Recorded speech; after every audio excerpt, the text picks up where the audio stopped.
Hello বন্ধুরা, আজকে আমরা জানব বাংলাদেশের কোন জেলায় কোন দলের ভোটার বেশি বা কোন জেলাটি কোন দলের দুর্গ হিসেবে বিবেচিত হয়।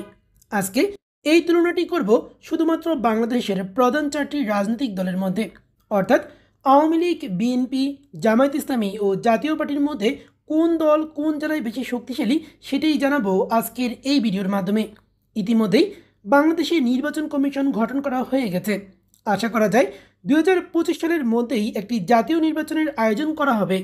দেশের সবার মধ্যেই কৌতূহল রয়েছে সুষ্ঠু নির্বাচন হলে কোন দল কেমন ভোট পাবে বা কোন দলের প্রতি মানুষের কেমন সমর্থন রয়েছে এই নিয়ে। আওয়ামী লীগ ও বিএনপি উভয়ই আশাবাদী তারাই আবার অধিকাংশ আসনে জয়ী হবে। তবে আমরা বাংলাদেশের 64 জেলার বাস্তব চিত্র দেখে বোঝার চেষ্টা করব বাংলাদেশে আসলে কোন দলের প্রতি মানুষের কেমন সমর্থন রয়েছে। পুরো বাংলাদেশের 64 জেলায় 300টি সংসদীয় আসন রয়েছে। এই আসনগুলোর মধ্যে কিছু আসনে আওয়ামী লীগ জয়ী হয়ে থাকে সবসময়, কিছু আসনে বিএনপি, আবার কিছু আসনে জামায়াত ইসলামী ও জাতীয় পার্টি। সাধারণত বাংলাদেশের রাজনীতিতে জেলাভিত্তিক কিছুটা প্রভাব রয়েছে। বাংলাদেশের প্রতিটি জেলায় কোনো না কোনো দলের দুর্গ হিসেবে কাজ করে। বাংলাদেশের এমন কিছু জেলা রয়েছে যেখানে নৌকা মার্কা নিয়ে কলাগাছ দাঁড়ালে কলাগাছও সংসদ সদস্য হিসেবে নির্বাচিত হয়ে যাবে। আবার এমন কিছু জেলা আছে যেখানে ধানের শীষ প্রতীক নিয়ে কলাগাছ দাঁড়ালে কলাগাছও সংসদ সদস্য হিসেবে নির্বাচিত হয়ে যাবে। প্রতিটি জেলায় কোনো না কোনো দলের প্রভাব থাকে। ওইসব জেলায় যেই দলের প্রভাব প্রতিপত্তি বেশি থাকে সেই দলই সব নির্বাচনে জয়লাভ করে থাকে এবং যে কোনো রাজনৈতিক আন্দোলনে সেসব জেলার মানুষ ওই দলের পক্ষে কঠিন প্রতিরোধ গড়ে তোলে। আজকে জানব জেলাভিত্তিক কোন জেলায় কোন দল বেশি প্রভাবশালী। আবার এমন কিছু জেলা রয়েছে যেসব জেলায় আওয়ামী লীগ ও বিএনপি বা আওয়ামী লীগ ও জামায়াত ইসলামী বা জামায়াত ইসলামী ও জাতীয় পার্টি উভয় শক্তিশালী। তাহলে চলুন দেখে নেই বাংলাদেশের 64 জেলার মধ্যে কোন দল কোন জেলায় বেশি শক্তিশালী। তো বন্ধুরা, আমরা জেনে নিব খুলনা বিভাগের জেলাগুলো সম্পর্কে। খুলনা বিভাগের জেলাগুলোর মধ্যে কোন জেলায় কোন দল বেশি শক্তিশালী বা কোন জেলায় কোন দলের বেশি ভোট রয়েছে সেই নিয়ে আগে জেনে নেই। তো প্রথমে আমরা বলতে চাই খুলনা জেলার সাতক্ষীরা। আপনারা দেখতে পাচ্ছেন মানচিত্রের মধ্যে এই সাতক্ষীরা জেলাতে এটা হচ্ছে কিন্তু জামায়াত ইসলামীর সবচেয়ে বড় দুর্গ। অর্থাৎ বাংলাদেশ জামায়াত ইসলামীর যে কোনো আন্দোলনে আপনারা অতীতেও দেখেছেন, যে কোনো আন্দোলন সংগ্রামে বা জামায়াত ইসলামীর যখন হচ্ছে যে যুদ্ধ অপরাধ নিয়ে বিচার করলো শেখ হাসিনা, তখন কিন্তু সাতক্ষীরা জেলা বাংলাদেশের দেশ থেকে প্রায় একটা আলাদা অঞ্চলে পরিণত হয়েছে। এখানে এত বেশি জামায়াতের সমর্থন রয়েছে এবং এই জেলাতে আপনার যে কোনো ভোটের ক্ষেত্র এই জেলাতে জামায়াত ইসলামীর প্রার্থীরা বেশিরভাগ জয়ী হয়ে থাকে এবং এই জেলার প্রতিটি আসনেই জামায়াত ইসলামীর প্রার্থীদের জয়ী হওয়ার রেকর্ড রয়েছে এবং এই জেলাতে বিএনপি যদি জিতেও যায় সেখানেই জামায়াত ইসলামীর একটা প্রত্যক্ষ ভূমিকা থাকে। তো এই জেলাটাকে আপনি বলতে পারেন পুরোপুরি জামায়াত নিয়ন্ত্রিত বা জামায়াত ইসলামীর দুর্গ। তারপরে আমরা যদি দেখি খুলনা জেলাকে যদি আমরা বলি, তাহলে খুলনা জেলাতে কিন্তু আওয়ামী লীগের প্রভাবটা একটু বেশি রয়েছে। তবে খুলনার 5-6 নম্বর আসন, এই আসনগুলোতে জামায়াত ইসলামীর কিছুটা প্রভাব রয়েছে। তবে ওভারঅল যদি আমরা বলতে চাই তাহলে খুলনা জেলাতে মোটামুটি যে কোনো দলের চাইতে, অর্থাৎ জামায়াত ইসলামী বা বিএনপির চাইতেও আওয়ামী লীগ কিছুটা বেশি জনপ্রিয় হবে। তো খুলনা জেলাকে আপনারা আওয়ামী লীগের দুর্গ হিসেবে বিবেচনা করতে পারেন, যদিও এখানে কিন্তু আওয়ামী লীগ এবং জামায়াত বিএনপি সবারই কিন্তু একটা হাড্ডাহাড্ডি লড়াই হয়। তারপরে যদি আপনারা পাশে যে বাগেরহাট জেলাতে যদি আপনারা যান, তো বাগেরহাট জেলাকেও কিন্তু আওয়ামী লীগের একটি দুর্গ হিসেবে ভাবতে পারেন। এই বাগেরহাট থেকে কিন্তু শেখ হাসিনা নিজেও নির্বাচন করেছে এবং এই বাগেরহাটে হচ্ছে শেখ তন্ময় বা হচ্ছে শেখ হাসিনা চাচাতো ভাই, নামটা মনে আসতেছে না, বা আন্দোলন ভ্রমণ প্রার্থীর যে শ্বশুর, তো তিনি কিন্তু এই বাগেরহাট আসন থেকে নির্বাচন করে এবং এখান থেকে শেখ হাসিনাও নির্বাচন করেছেন।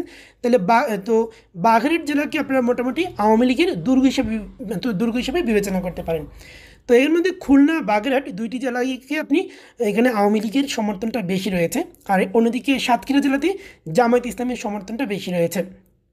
তারপরে আমরা যদি যশোর জেলাতে যদি দেখেন, তাহলে যশোর জেলাতেও কিন্তু আওয়ামী লীগের একটা ব্যাপক সমর্থন রয়েছে এবং যশোর জেলাতে পাশাপাশি জামায়াত ইসলামীরও একটা অন্যতম একটা শক্তি রয়েছে। তো যশোর জেলাকেও আপনারা আওয়ামী লীগের একটা দুর্গ হিসেবে বিবেচনা করতে পারেন। যশোর এবং নড়াইল জেলা, নড়াইল মাগুরা এবং এই নড়াইল জেলাতে হচ্ছে নড়াইল জেলাতেও শেখ হাসিনা কিন্তু নির্বাচন করেছে। নড়াইলে মাত্র 2টি আসন রয়েছে। 2টি আসনের মধ্যে নড়াইল 1 আসন থেকে নড়াইল 2 আসন থেকে সম্ভবত মাস্টার বিপিন মুর্তজা নির্বাচন করে থাকে। এবং এই নড়াইল আসনটিতে আওয়ামী লীগের এত বেশি জনপ্রিয়তা যে এখানে মূলত আওয়ামী লীগের পক্ষে অনেক অনেক প্রার্থী দাঁড়িয়ে যায়, যার কারণে হচ্ছে দেখা গেছে যে কেউ একজন প্রার্থী হলে, আওয়ামী লীগের নৌকা প্রতীকে প্রার্থী হলে আওয়ামী লীগের আরেকজন কেউ ওই যে স্বতন্ত্র হিসেবে দাঁড়িয়ে যায়, যার কারণে ওই স্বতন্ত্র এবং হচ্ছে যে যিনি হচ্ছে নৌকার প্রার্থী তাদের মধ্যে ভোট ভাগ হয়ে যায় এবং সেখানে দেখা যাচ্ছে অন্য কোনো দলের প্রার্থীরা জিতে যায়। তো নড়াইলটা কিন্তু এইরকমই আওয়ামী লীগের দুর্গ, যার কারণে হচ্ছে এখানে আওয়ামী লীগের একটি হেভি ওয়েট কোনো প্রার্থীকে দেওয়া হয়, যার কারণে এখানে কিন্তু মাস্টার বিপিন মুর্তজাকে পরবর্তী দিয়েছে। তার আগে ছিল শেখ হাসিনা স্বয়ং এখান থেকে নির্বাচন করতো, কারণ শেখ হাসিনার বিপক্ষে কেউ প্রার্থী হতো না, অর্থাৎ স্বতন্ত্র কেউ হতো না। তারপরে মাগুরাতে নির্বাচন করেছেন সাকিব আল হাসান। তো এই আসনটিও কিন্তু আওয়ামী লীগের একটি দুর্গ, এবং এই মাগুরাতেও মাত্র 2টি আসন, এবং 2টি আসনই কিন্তু আওয়ামী লীগের ব্যাপক ভোটে আওয়ামী লীগ বিজয়ী হয়ে থাকে। এবং এই নড়াইল মাগুরা এই আসনগুলোতে মোটামুটি আওয়ামী লীগের রিজার্ভ আসন বলা যায় এই 2টা জেলার 4টা আসনকে। তারপরে রয়েছে যশোর জেলা। তো যশোর জেলার কিন্তু মোটামুটি এখানে আওয়ামী লীগের সমর্থন রয়েছে, বিএনপির সমর্থক রয়েছে, জামায়াত ইসলামের একটা প্রভাব রয়েছে। তো তারপরে মোটে দেখে যশোর জেলাকে আওয়ামী লীগের বলা যায়। তবে বর্তমানে যশোর একটু ভিন্ন, বর্তমানে কিন্তু এখানে আওয়ামী লীগের জনপ্রিয়তা কিছুটা কমে যাওয়ার আশঙ্কা রয়েছে। তো এই জেলার হয়তো কোনো আসনেই আওয়ামী লীগ নাও পেতে পারে, যশোর জেলাটা বর্তমানে যে অবস্থায় রয়েছে। তারপরে যদি আমরা দেখি যে যশোরের পার্শ্ববর্তী যে জেলা ঝিনাইদহ, এই ঝিনাইদহটাও কিন্তু খুলনা বিভাগেরই একটি জেলা।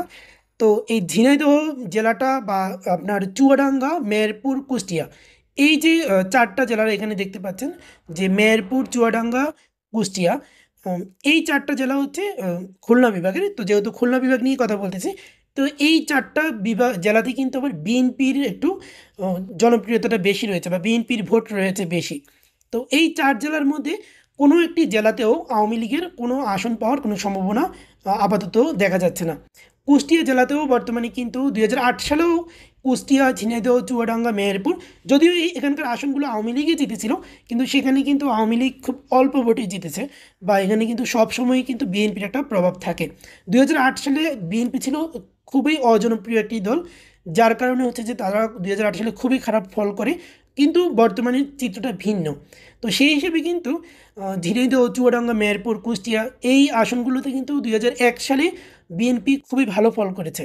তো এই আসনগুলোতে এবার যদি সুষ্ঠু কোনো নির্বাচন হয় এবং সেখানে যদি আওয়ামী লীগ, বিএনপি, জামায়াত, জাতীয় পার্টি, তাদের সকল দলের যদি পার্টিসিপেশন থাকে, তাহলে আপনারা ধরে নিতে পারেন ঝিনাইদহ, চুয়াডাঙ্গা, মেহেরপুর, কুষ্টিয়া এই আসনগুলোতে আওয়ামী লীগের কোনো প্রার্থীরা জয়ী নাও হতে পারে, কারণ এই আসনগুলো আসলে বিএনপি এবং জামায়াত ইসলামীরও কিন্তু এই 4টা আসনে খুবই প্রভাব রয়েছে।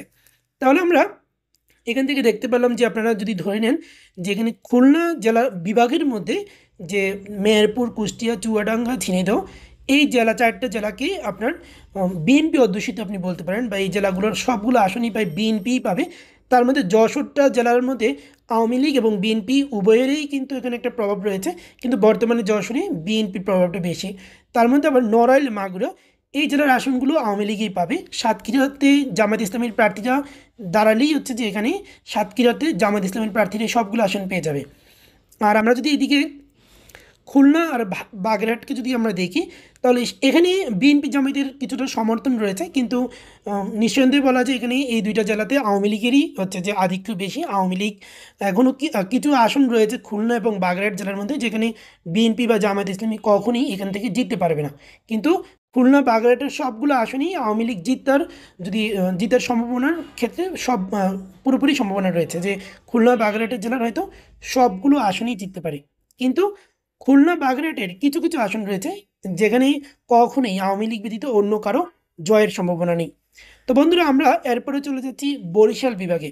বরিশাল বিভাগে আপনারা দেখতে পাচ্ছেন যে এখানে প্রথমে আমরা যদি ভোলা জেলার কথা চিন্তা করি, তাহলে বরিশাল বিভাগটাকেও যদি আমি বলি, তাহলে বরিশাল বিভাগে এক ধরনের বিএনপির একটু আধিপত্য রয়েছে। তারপরেও বরিশাল জেলার কিছু জেলা রয়েছে যেখানে আওয়ামী লীগও ভীষণভাবে শক্তিশালী, এবং বরিশালের মধ্যেও আওয়ামী লীগের পাশাপাশি জাতীয় পার্টিরও একটা শক্তিশালী অবস্থান রয়েছে।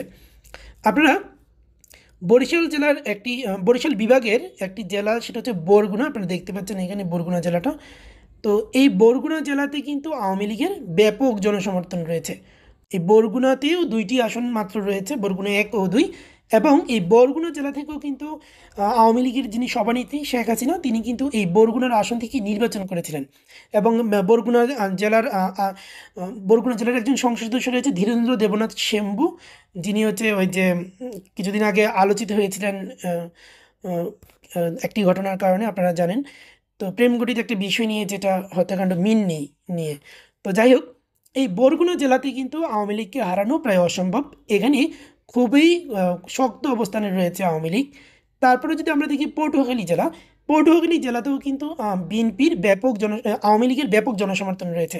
তাহলে এই জেলাগুলোর মধ্যে আপনারা পটুয়াখালী এবং বরগুনা, এই দুইটা জেলাকেই আওয়ামী লীগের দুর্গ ভাবতে পারেন। এবং এই দুইটা জেলার পটুয়াখালীতে অনেকগুলো 4-5টার মতো আসন রয়েছে এবং বরগুনাতে 2টি আসন রয়েছে মাত্র। তো এই আসনগুলোতে কিন্তু আওয়ামী লীগের প্রার্থীরই বিজয়ী হবে, যারাই দাঁড়াক। এখানে মোটামুটি কলাগাছ দাঁড়ালেও এই বরগুনাতে কলাগাছ দাঁড়ালেও আওয়ামী লীগ জিতে যাবে। এবং পটুয়াখালীর কিছু আসন রয়েছে যেখানে কলাগাছ দাঁড়ালেও আওয়ামী লীগ জিতে যাবে, কিন্তু কয়েকটি আসনে নাও জিততে পারে পটুয়াখালীতে। কিন্তু পটুয়াখালী এবং বরগুনা এগুলোকে আওয়ামী অধ্যুষিত জেলা আপনারা বলতে পারেন। তারপরে ভোলা রয়েছে। তো এই ভোলাটা বিখ্যাত এই কারণেই, কারণ এখানে আন্দালিব রহমান পার্থের এলাকা, এবং এটা হচ্ছে আওয়ামী লীগের বর্তমানে শেখ হাসিনার পরবর্তীতে যাদের স্থান, সেই নেতা তোপাল আহমেদ, যিনি 69-এর গণ অভ্যুত্থানের নায়ক। তো সেই তোপাল আহমেদের এলাকা হচ্ছে ভোলা, এবং ভোলাতে তোপাল আহমেদ তুমুল জনপ্রিয়। তো সেই হিসেবে তোপাল আহমেদ হয়তো তার আসনটাতে বিজয়ী হতে পারে, কিন্তু ভোলা জেলাতে বিএনপির সমর্থনটাই বেশি রয়েছে।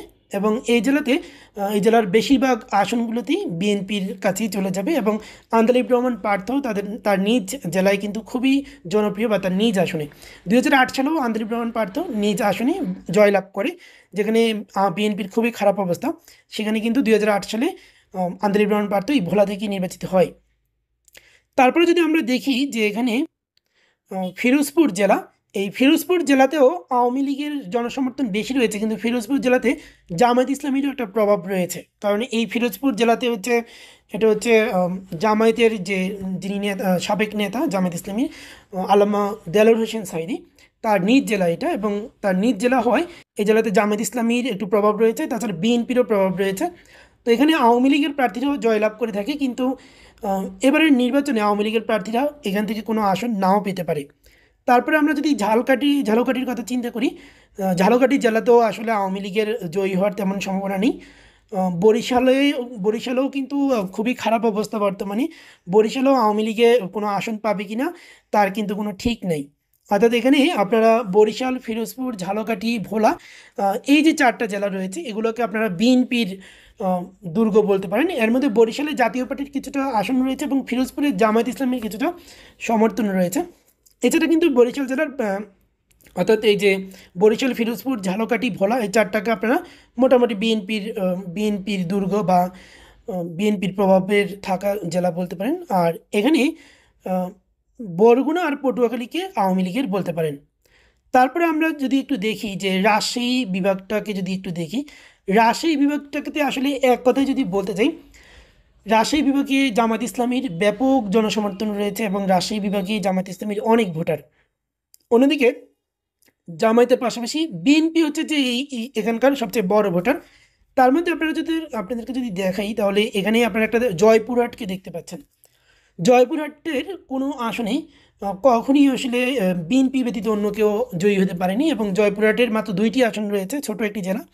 এই জেলার 2টি আসনেই বিএনপির প্রার্থীরাই জয়ী হবে, এতটুকু একেবারে নিশ্চিত থাকতে পারেন। কারণ 2008 সালেও এই আসনে বিএনপিকে হারাতে পারেনি, বরং প্রচুর ভোটে। এবং আমি নিজেও জয়পুরহাটে গিয়েছি কয়েকবার। তো সেখানেও আমি একটা জিনিস দেখলাম যে এখানে জয়পুরহাট জেলাতে বিএনপির অনেক বেশি সাপোর্টার রয়েছে, ভোটার রয়েছে। তো জয়পুরহাটে যে পরিমাণ বিএনপির সমর্থক রয়েছে, সেটা কিন্তু জয়পুরহাটে কিন্তু অনেকটা বগুড়ার চেয়েও বেশি। অর্থাৎ এটা কিন্তু বগুড়ার চেয়েও বেশি এখানে এই জেলাতে বিএনপির সমর্থন রয়েছে। আর বগুড়া জেলাতে কি বলবো, সেটা তো জানেনই, বিএনপির বড় দুর্গ। তো এখানেও কিন্তু বিএনপির দুর্গ, এটা বিএনপি প্রার্থীরা জিতে যাবে সবগুলো আসেনি। নওগাঁ জেলা হচ্ছে উত্তরবঙ্গের মধ্যে অন্যতম একটি জেলা, যেখানে আওয়ামী লীগও মোটামুটি শক্তিশালী অবস্থানে রয়েছে। তো নওগাঁর কিছু আসনে আওয়ামী লীগের ভোট রয়েছে, কিছু আসনে আওয়ামী লীগের প্রার্থীরা জিতে যেতে পারে এবং কিছু আসনে বিএনপি প্রার্থীরা পাবে। এবং জামায়াত ইসলামীও এই নওগাঁ জেলাটাতে অত্যন্ত শক্তিশালী।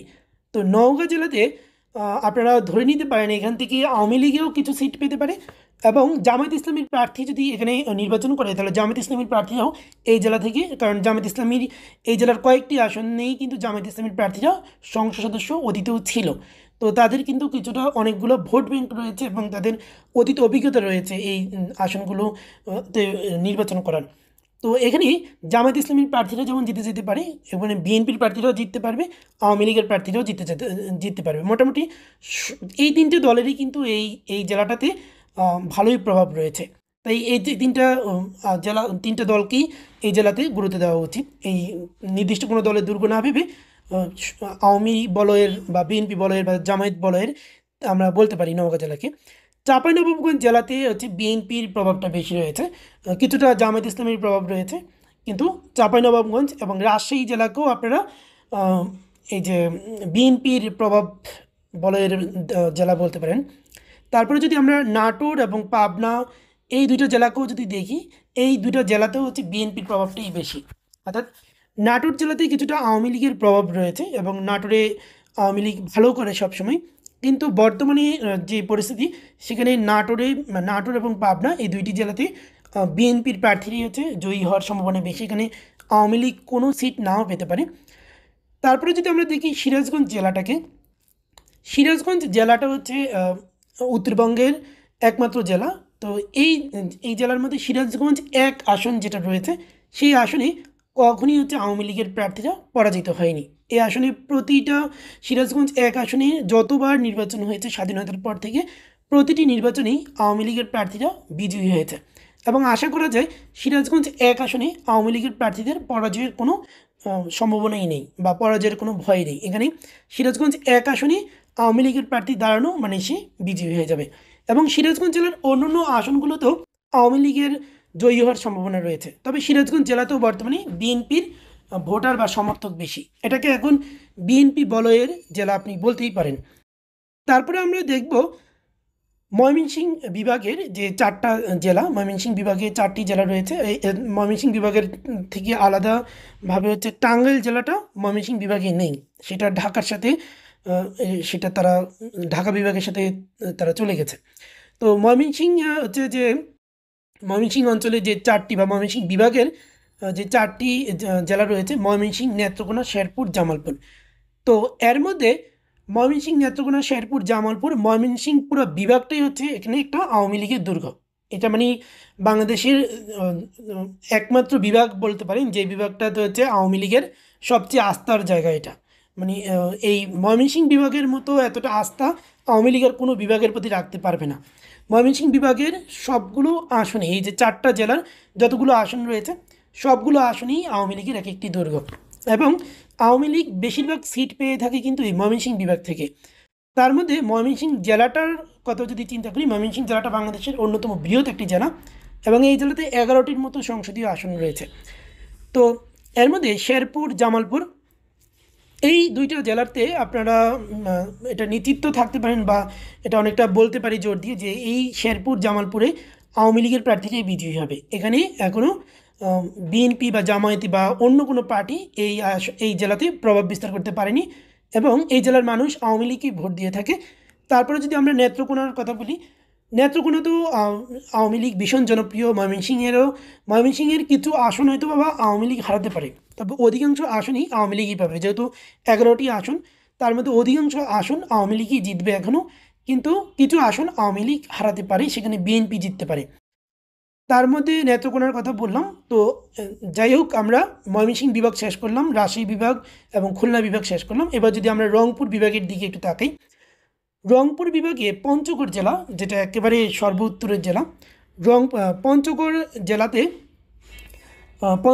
জেলাতে বিএনপি এবার পঞ্চগড় জেলাতে আসলে বিএনপির একটু প্রভাব বেশি রয়েছে। এবার নির্বাচন হলে পঞ্চগড় জেলাতে হয়তো বা বিএনপি হচ্ছে সবগুলো আসন পেতে পারে। আওয়ামী লীগের এই জেলাতে কোনো আসন পাওয়ার সম্ভাবনা আপাতত দেখছি না। তারপরে আমরা যদি দেখি ঠাকুরগাঁও জেলাতেও আওয়ামী লীগের একটা প্রভাব রয়েছে। ঠাকুরগাঁও জেলাতে আওয়ামী লীগ এবং বিএনপি উভয় দলেরই প্রভাব রয়েছে এবং উভয় দলেই এই জেলা থেকে আসন পাবে। ঠাকুরগাঁও জেলা কিন্তু হিন্দু অধ্যুষিত একটি জেলা এবং এই জেলার মানুষ, ঠাকুরগাঁওতে এমনিতে জাতীয় পার্টির একটা প্রভাব রয়েছে। যদি আওয়ামী লীগের, যেহেতু আওয়ামী লীগের সাথে জোট থাকবে হয়তো বা জাতীয় পার্টি, সেক্ষেত্রে জাতীয় পার্টির একটা সমর্থন থাকবে। তাছাড়া আওয়ামী লীগের নিজস্ব ভোট ব্যাংক রয়েছে এখানে এবং বিএনপি আওয়ামী লীগ এখানে হাড্ডাহাড্ডি লড়াই হবে। তারপরে দিন শেষে এখানে আওয়ামী লীগের দুর্গই বলা যায় ঠাকুরগাঁওকে, এবং এখান থেকে আওয়ামী লীগের বেশ কিছু আসন পাবে। কিছু আসন, যেমন এটা মির্জা ফখরুল ইসলাম আলমগীরের এলাকা, তো কিছু আসনে এখানকার হচ্ছে যে বিএনপি পাবে এবং কিছু আসন অবশ্যই আওয়ামী লীগও পাবে। তারপরে যদি আমরা নীলফামারী জেলাকে দেখি, নীলফামারী, লালমনিরহাট, তো নীলফামারী, লালমনিরহাট, নীলফামারী এবং লালমনিরহাটে এই দুটি জেলা, এই জেলাগুলো কিন্তু হচ্ছে যে জাতীয় পার্টির দুর্গ। এখানে জাতীয় পার্টি যদি আওয়ামী লীগকে সমর্থন দেয়, আওয়ামী লীগ জিতবে, বা জাতীয় পার্টির যদি প্রার্থীরা দাঁড়ায় তাহলে জাতীয় পার্টি জিততে পারবে। এবং কুড়িগ্রাম জেলাও একই রকমভাবে সেখানেও যাতে জাতীয় পার্টির একটা সবচেয়ে বেশি রয়েছে। এবং রংপুর যে জেলাটা, রংপুর জেলাতেও 6টার মতো সম্ভবত আসন আছে। রংপুর জেলাতেও জাতীয় পার্টির পুরোপুরি দুর্গ বলা যায়। রংপুর জেলাতে প্রতিটি আসনেই জাতীয় পার্টির প্রার্থীরা দাঁড়ালেই তারা পাস। তারপরে জাতীয় পার্টি নীলফামারী, লালমনিরহাট এইসবেও তাদের হচ্ছে যে আসন সংখ্যা বেশি রয়েছে। কুড়িগ্রাম জেলাতেও জাতীয় পার্টির সমর্থন বেশি রয়েছে। আর গাইবান্ধা জেলা হচ্ছে জামায়াত ইসলামীর অন্যতম বড় দুর্গ, এবং এখানে নীলফামারী জেলাতেও জামায়াত ইসলামীর একটা বড় সমর্থন রয়েছে এবং নীলফামারী জেলাতে জামায়াত ইসলামীর প্রার্থীরা জয়ী হতে পারে। তাদের যথেষ্ট শক্তি রয়েছে, যথেষ্ট ভোটার রয়েছে নীলফামারী জেলাতে। তো জামায়াত ইসলামী কিন্তু এই জেলা থেকে কিছু আসন, দুই একটা আসন পেতে পারে। বাকিটা কিন্তু এখানে জাতীয় পার্টিরই বেশিরভাগ আধিপত্য। তারপরে আমরা গাইবান্ধা জেলা, যেটা রংপুর বিভাগের মধ্যে, গাইবান্ধা জেলাতে জামায়াত ইসলামী প্রচুর প্রভাব রয়েছে। এটাকে জামায়াত ইসলামীর একটা প্রভাব বলের জেলা বলা যায়। তবে এই গাইবান্ধা জেলাতে জামায়াত ইসলামীর যেমন প্রভাব রয়েছে, তেমনি জাতীয় পার্টির প্রভাব রয়েছে। অর্থাৎ এই জেলাতে জাতীয় পার্টির প্রার্থীদেরই বেশি প্রভাব রয়েছে, এটাকে জাতীয় পার্টির এলাকাই বেশি বলা যায়। তবে জামায়াত ইসলামীর ভালো প্রভাব রয়েছে এখানে। আর দিনাজপুর জেলাতে এটা রংপুরের মধ্যে অন্যতম বৃহৎ বা সবচেয়ে বৃহৎ জেলা এবং জনসংখ্যার মধ্যে বেশি, আসন সংখ্যা এটাতে সম্ভবত রংপুর জেলার সমানই। তো দিনাজপুর জেলাতেও এখানে এই জেলা থেকেও আওয়ামী লীগের কোনো প্রার্থী পাস নাও করতে পারে, আবার দুই একটি আসন পেতে পারে। তবে এখান থেকে দুই একটি আসন, দিনাজপুর জেলা থেকে দুই একটি আসন জামায়াত ইসলামীও পেতে পারে, দুই একটি আসন বিএনপি পেতে পারে, দুই একটি আসন আওয়ামী লীগও পেতে পারে। তো এই জেলাতে মোটামুটি এই তিনটি দলেরই, এবং জাতীয় পার্টিরও এখানে একটা বড় অবদান রয়েছে। তো সেই ক্ষেত্রে এখানেই তিন দলের কেউ কেউ এখান থেকে আসন পেতে পারে। তারপরে আমরা একটু দেখি যে সিলেট বিভাগ সম্পর্কে আমরা জানি। সিলেট বিভাগেরও 4টি জেলা রয়েছে। সিলেট বিভাগের 4টি জেলার মধ্যে সুনামগঞ্জ, সিলেট, মৌলভীবাজার এবং হবিগঞ্জ। তো সিলেট বিভাগের মধ্যে জামাত ইসলামীর বর্তমান যিনি আমির ডাক্তার শফিকুর রহমান, তিনি হচ্ছেন মৌলভীবাজার জেলার। তো তিনি তার আসনই জিততে পারবে কি না আসলে যথেষ্ট সন্দেহ রয়েছে। তবে মৌলভীবাজার জেলা বা সিলেট, সুনামগঞ্জ, হবিগঞ্জ এই 4টা আসনের মধ্যে শুধুমাত্র সিলেট জেলাতে জামাত ইসলামীর কিছুটা সমর্থক রয়েছে, ভোটার রয়েছে। বাকি ক্ষেত্রে সুনামগঞ্জ বা হবিগঞ্জ, মৌলভীবাজার এই 3টি জেলায় জামাত ইসলামীর খুব একটি প্রভাব নেই। তবে সিলেট জেলার মধ্যে 4টি জেলার মধ্যে বিএনপির কিছুটা প্রভাব রয়েছে। তবে সিলেট বিভাগটাকে, অর্থাৎ ময়মনসিংহ বিভাগটাকে যেমন আপনি আওয়ামী লীগের বিভাগ বলতে পারেন, তেমনি সিলেট বিভাগটাকেও কিন্তু আওয়ামী লীগের বিভাগ বলতে পারেন।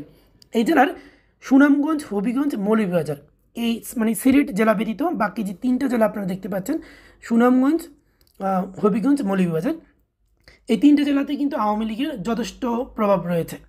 তো সেখানে আপনারা সুনামগঞ্জ জেলাতে, হবিগঞ্জ, মৌলভীবাজার এগুলোতে আওয়ামী লীগের প্রার্থীরাই, এখানকার বেশিরভাগ আসনে আওয়ামী লীগের প্রার্থীরাই বিজয়ী হবে, এবং সিলেট জেলার কিছু কিছু আসনেও আওয়ামী লীগের প্রার্থীরা বিজয়ী হবে।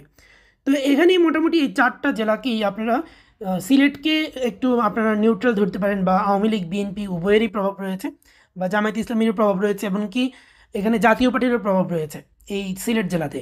কিন্তু বাকি যে 3টি জেলা, সুনামগঞ্জ, হবিগঞ্জ, মৌলভীবাজার, এখানকার মানুষ এখনও আওয়ামী লীগকেই বেশিরভাগ ভোট দিয়ে থাকে, এবং এই 3টি জেলার প্রায় সবগুলো আসনও যদি আওয়ামী লীগ পায় অবাক হওয়ার কিছু নেই। এগুলোতে মোটামুটি আওয়ামী লীগের একটা শক্তিশালী অবস্থান রয়েছে। তারপরে আমরা দেখব যে আমরা এবার দেখি ঢাকা যে জেলার রয়েছে, ঢাকা জেলায় বর্তমানে আওয়ামী লীগের জনপ্রিয়তাটা একটু কমে গেছে। তারপরেও ঢাকা জেলার কিছু জেলা রয়েছে, ঢাকা বিভাগের কিছু জেলা রয়েছে যেসব জেলা আওয়ামী লীগ এখনও যথেষ্ট শক্তিশালী। তারপরে আমরা দেখি যে ঢাকা জেলার মধ্যে আমরা যদি ঢাকা বিভাগের মধ্যে আমরা দেখি যে ঢাকা বিভাগের প্রথম যে বিষয়টা আমরা দেখব সেটা হচ্ছে আওয়ামী লীগের দুর্গ। ঢাকা বিভাগের মধ্যে শুধু ঢাকা বিভাগ না, সারা বাংলাদেশের মধ্যে আওয়ামী লীগের যে দুর্গ সেটা হচ্ছে এই গোপালগঞ্জ, মাদারীপুর, ফরিদপুর, শরীয়তপুর। এই 4টা জেলা হচ্ছে আওয়ামী লীগের দুর্গ, অর্থাৎ গোপালগঞ্জ, মাদারীপুর, শরীয়তপুর এই 3টি জেলায়, এবং ফরিদপুরের 2-1টি জেলায় হয়তো 2-1টি আসন হয়তো বা বিএনপি পেতে পারে, কিন্তু ফরিদপুরের বেশিরভাগ আসনই পাবে আওয়ামী লীগের প্রার্থীরাই জিতবে। এবং গোপালগঞ্জ, মাদারীপুর, শরীয়তপুর এই 3 জেলায় 3টি করে মোট 9টি আসন রয়েছে। এই 9টি আসনের কোনোটাতেই আওয়ামী লীগ ব্যতীত অন্য কারো জয়ের কোনো সম্ভাবনাই নেই। তারপরে আমরা যদি দেখি যে এখানে ফরিদপুর জেলাতে হয়তো বা কয়েকটা আসন পেতে পারে বিএনপি, 2-1টা আসনে জিততে পারে, কিন্তু বাকি আসনগুলো আওয়ামী লীগই পাবে। রাজবাড়ী জেলাতে আওয়ামী লীগ বিএনপি উভয়েরই যথেষ্ট সম্ভাবনা রয়েছে, তবে রাজবাড়ীতে আওয়ামী লীগের প্রভাবটা তত বেশি নেই, এখানে বিএনপির প্রার্থীরা জয়ী হতে পারে। তারপর আমরা যদি দেখি ঢাকার মধ্যে যে 2টি জেলা মানিকগঞ্জ এবং মুন্সিগঞ্জ, মুন্সিগঞ্জ এই 2টি জেলাতেও বর্তমানে আওয়ামী লীগের প্রভাব অনেকটাই কমে গেছে। তো এই 2টি জেলাতে আওয়ামী লীগের কোনো সময় যখন আওয়ামী লীগ ক্ষমতায় আসে তখন এই 2টি জেলার সবগুলো আসনে আওয়ামী লীগ পায়, এবং যখন হচ্ছে যে বিএনপি ক্ষমতায় আসে তখন সেই নির্বাচনে এই জেলার সবগুলো আসন বিএনপি পায়। তো স্বাভাবিকভাবেই এই জেলাগুলোতে আসলে এই বর্তমানে বিএনপির প্রার্থীদেরই জয়ী হওয়ার সম্ভাবনা রয়েছে। তারপরে আমরা আবার যদি দেখি নারায়ণগঞ্জ জেলাকে, যদি আমরা দেখি নারায়ণগঞ্জ জেলাতেও বর্তমানে আওয়ামী লীগের প্রভাবটা কমে যেতে পারে। নারায়ণগঞ্জ জেলাতেও বিএনপির প্রার্থীরাই বেশিরভাগ বিজয়ী হতে পারে, তবে 2-1টি আসন আওয়ামী লীগের প্রার্থীরা পেতে পারে এখানে। তারপরে যদি আমরা ঢাকার দেখি নরসিংদীর মধ্যে নরসিংদী 2 নম্বর না একটা আসন রয়েছে নরসিংদীর মধ্যে, যে আসনটিতে আওয়ামী লীগকে হারানো প্রায় অসম্ভব। অর্থাৎ নরসিংদীর মধ্যে 4-5টা আসন রয়েছে, তার মধ্যে একটি আসন রয়েছে যেখানে আওয়ামী লীগ কখনোই হারবে না, এবং সেই আসনটি হয়তো বা আওয়ামী লীগ পেতে পারে। বাকি যে কতগুলো আসন রয়েছে সেই আসনগুলোতে বিএনপির প্রার্থীরাই জয়ী হয়ে যাবে। গাজীপুর জেলা হচ্ছে আওয়ামী লীগের অন্যতম দুর্গ একটি জেলা। গাজীপুর জেলাতে বিএনপির প্রার্থীদের পাশ করার খুব একটা সম্ভাবনা নেই, এখানে আওয়ামী লীগের প্রার্থীরাই পাশ করবে। 2-1টি আসন এখানে বিএনপি পেতে পারে, কিন্তু গাজীপুর জেলাটাকে আমরা বলতে পারি আওয়ামী লীগের দুর্গ। তা প্লাস পাশাপাশি আমরা টাঙ্গাইল জেলাকেও আমরা বলতে পারি। টাঙ্গাইল জেলাটা ঢাকা বিভাগের মধ্যে আছে, কিন্তু জেলাটি মূলত হচ্ছে ময়মনসিংহ অঞ্চলের একটি জেলা, এবং ময়মনসিংহ অঞ্চলের জেলা হওয়ার কারণে অন্যান্য ময়মনসিংহ বিভাগের জেলার মতো টাঙ্গাইল জেলাতেও আওয়ামী লীগের একটা প্রভাব রয়েছে, এবং টাঙ্গাইল জেলাতে মোট 8টি সংসদীয় আসন রয়েছে, তার মধ্যে অধিকাংশ আসনেই আওয়ামী লীগের প্রার্থীদের বিজয়ী হওয়ার সম্ভাবনা রয়েছে। তো টাঙ্গাইল বিষয়টা বললাম, এবং ঢাকা জেলায় সর্বশেষ ঢাকা বিভাগ নিয়ে যেটা বলতে চাই, ঢাকা জেলায় হচ্ছে বাংলাদেশের রাজধানী এই জেলার মধ্যেই, এবং এই জেলাতে মোট 20টি সংসদীয় আসন রয়েছে, অর্থাৎ বাংলাদেশের সবচেয়ে বেশি সংসদীয় আসন রয়েছে ঢাকা জেলাতে। গত 2008 সালের নির্বাচনে আমরা দেখেছি এই জেলার সবগুলো আসনেই আওয়ামী লীগের প্রার্থী বিজয়ী হয়েছে। এখানে আওয়ামী লীগ ব্যতীত 20টা জেলার কোনো একটি 20টা আসনের কোনো একটি আসনে আওয়ামী লীগ ব্যতীত অন্য কোনো প্রার্থীরা জয়ী হয়নি। এমনকি 2001 সালের নির্বাচনে আমরা দেখেছি যে এখানে আওয়ামী লীগের প্রার্থীরা বেশ কিছু আসনে জিতেছে, অর্থাৎ এই 20টি আসনের মধ্যে কয়েকটি আসন আওয়ামী লীগের প্রার্থীরাও পেয়েছে। তো এবারও যদি নির্বাচন হয় তো ঢাকার 20টি আসনের মধ্যে হয়তো বা অধিকাংশ বিএনপি জিততে পারে, তবে এখানে আওয়ামী লীগ ভালো ফলাফল করবে, বেশ কয়েকটি আসন এখানে আওয়ামী লীগও পাবে। তো আমরা ঢাকা বিভাগ শেষ করলাম, ঢাকা বিভাগে আর কোনো আসন নেই। এবার আমরা দেখব বাংলাদেশের সবচেয়ে বড় বিভাগ যেটা চট্টগ্রাম বিভাগ হচ্ছে বাংলাদেশের সবচেয়ে বড় বিভাগ। তো সেই বিভাগটা আমরা দেখি, বা বাংলাদেশের বলা যায় 5 ভাগের 1 ভাগই এই বিভাগটা, বা 5 ভাগ না 4 ভাগের 1 ভাগও বলতে পারি আমরা। তো যাই হোক, আমরা দেখি যে চট্টগ্রাম বিভাগে শুরু হয়েছে ব্রাহ্মণবাড়িয়া থেকে শুরু করি। ব্রাহ্মণবাড়িয়া জেলাতে বর্তমানে আওয়ামী লীগেরও কিছুটা প্রভাব প্রতিপত্তি রয়েছে। তো সেখানে 2-1টি আসন হয়তো আওয়ামী লীগ পাবে, তার বেশি না। বাকি আসনগুলোতে বিএনপির প্রার্থীরাই জয়ী হবে, এবং বিএনপির ভালোই এখানে সম্ভাবনা রয়েছে। তারপরে আমরা তো আরেকটি বিষয় বাদ দিলাম যে এখানে কিশোরগঞ্জ জেলা, যেটা ঢাকা বিভাগের মধ্যে, কিশোরগঞ্জ জেলা হচ্ছে আওয়ামী লীগের দুর্গ। এই জেলার দুই একটি আসন বাদে প্রতিটি আসনেই আওয়ামী লীগের প্রার্থীদের জয়ের সম্ভাবনা রয়েছে। তো আচ্ছা, ঢাকা বিভাগের জেলাগুলো সব বলা শেষ। এবার ব্রাহ্মণবাড়িয়াও বললাম যে এখানে বিএনপি প্রার্থীদেরই সম্ভাবনা রয়েছে, বিএনপি প্রার্থীদের এগিয়ে থাকবে এক্ষেত্রে। তারপরে যদি আমরা দেখি কুমিল্লা জেলা বাংলাদেশের অন্যতম বৃহৎ একটি জেলা। এই জেলাতে 12টির মতো 11টা বা 12টার মতো সংসদীয় আসন রয়েছে, এবং কুমিল্লা জেলাতেও আওয়ামী লীগ বিএনপি উভয়ই শক্তিশালী। তবে কুমিল্লা জেলার এবার 11টা বা 12টা যেগুলো আসন রয়েছে, সবগুলো আসনেই বিএনপির প্রার্থীদের জয়ী হওয়ার সম্ভাবনা রয়েছে। এই জেলা থেকে একটি আসনও আওয়ামী লীগের প্রার্থীরা নাও পেতে পারে, কারণ এই জেলাতে বর্তমানে এমনকি 2008 সালের নির্বাচনে এই জেলা থেকে কিন্তু বিএনপির প্রার্থীরা আসন পেয়েছিল। তো এই জেলার বর্তমানে এই জেলা থেকে আওয়ামী লীগের প্রার্থীদের জয়ী হওয়ার খুব একটা সম্ভাবনা আমি দেখছি না। এখানে এটাকে বর্তমান অবস্থাতে, অর্থাৎ এখানে বর্তমানে এটাকে আওয়ামী লীগ বা বিএনপি উভয় দলেরই এখানে সমর্থন রয়েছে, তবে এটাকে বিএনপি অধ্যুষিত জেলা বলা যায়। চাঁদপুর চাঁদপুর জেলাতে হচ্ছে 5টি সংসদীয় আসন রয়েছে। তার মধ্যে চাঁদপুর 4 আসন, যেটাতে হচ্ছে যে ফরিদগঞ্জের যে আসনটি, চাঁদপুর 4 আসন, এই আসনে স্বাধীনতার পর থেকে আজ পর্যন্ত কখনোই বিএনপি ব্যতীত অন্য কোনো দল জিততে পারেনি। 2008 সালের নির্বাচনেও চাঁদপুর জেলার 5টি আসনের মধ্যে 4টি আসনেই আওয়ামী লীগ জয়ী হয়, কিন্তু ফরিদগঞ্জ যে আসনটা, ফরিদগঞ্জ উপজেলার যে আসন বা চাঁদপুর 4 নম্বর যে আসনটা, সেই আসনটিতে কিন্তু হচ্ছে যে বিএনপি জিততে পারেনি, আওয়ামী লীগ জিততে পারেনি। এই চাঁদপুর 4 আসনটা একেবারেই বিএনপির জন্য রিজার্ভেই থাকে বলা যায়।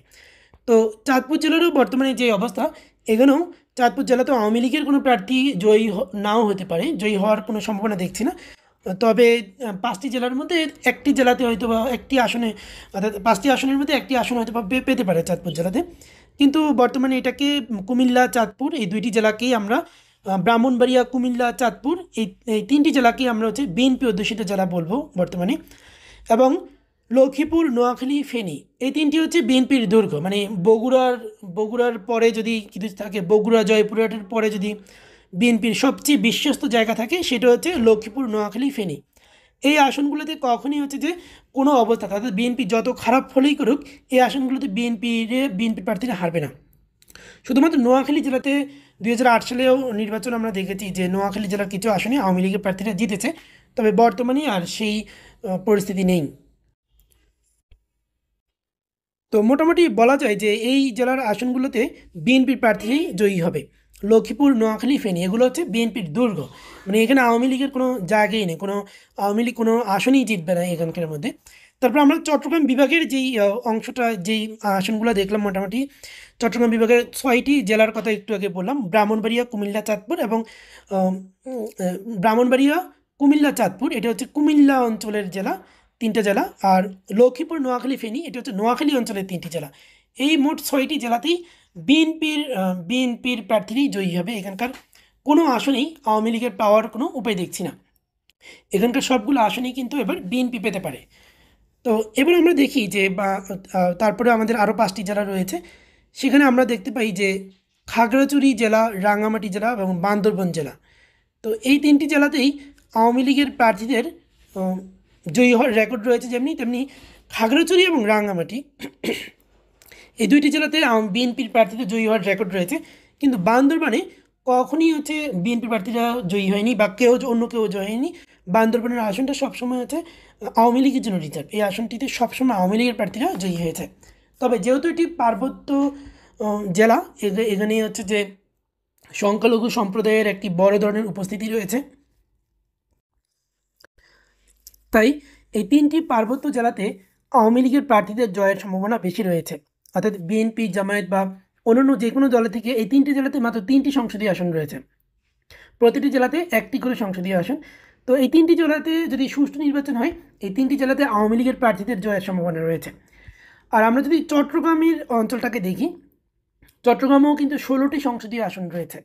তার মধ্যে 16টির মধ্যে 2-1টি আসন হয়তো বা আওয়ামী লীগ পেতে পারে। চট্টগ্রামেও আওয়ামী লীগের অবস্থা খুব বেশি ভালো না। চট্টগ্রামে বিএনপির কিছুটা ভূমিকা বেশি রয়েছে এবং জামায়াত ইসলামীর আসন বেশি রয়েছে। তো এবার জামায়াত ইসলামী চট্টগ্রাম জেলার 2-1টি আসন পেতে পারে। চট্টগ্রামের যেমন সাতকানিয়া আছে, এখানে হচ্ছে যে জামায়াত ইসলামীর ব্যাপক জনসমর্থন, ওখানে যে কোনো পরিস্থিতিতে হোক জামায়াত ইসলামের প্রার্থীরা জয়ী হবে। জামায়াত ইসলামের সমর্থনের ভিত্তিতেই হচ্ছে যে ওখানকার যে কোনো প্রার্থী জয়ী হবে। তো আমরা চট্টগ্রামের আরও কিছু আসন রয়েছে, বেশ কিছু আসন চট্টগ্রামে যেখানে বিএনপির প্রার্থীরাই জয়ী হবে। তবে 2-1টি বা 3টি আসন, কিছু আসন আওয়ামী লীগ পেতে পারে, যেহেতু অনেক বড় একটি জেলা, প্রায় 16টি সংসদীয় আসন। তারপরে আমরা সর্বশেষ যদি বলি আমাদের যে কক্সবাজার জেলাতে বিএনপি এবং জামায়াত ইসলামীর ব্যাপক জনসমর্থন এই জেলাটাতে। তো কক্সবাজার জেলাতেও এবার হচ্ছে যে আওয়ামী লীগের কোনো একটি আসনও পাওয়ার সম্ভাবনা খুব একটা নেই।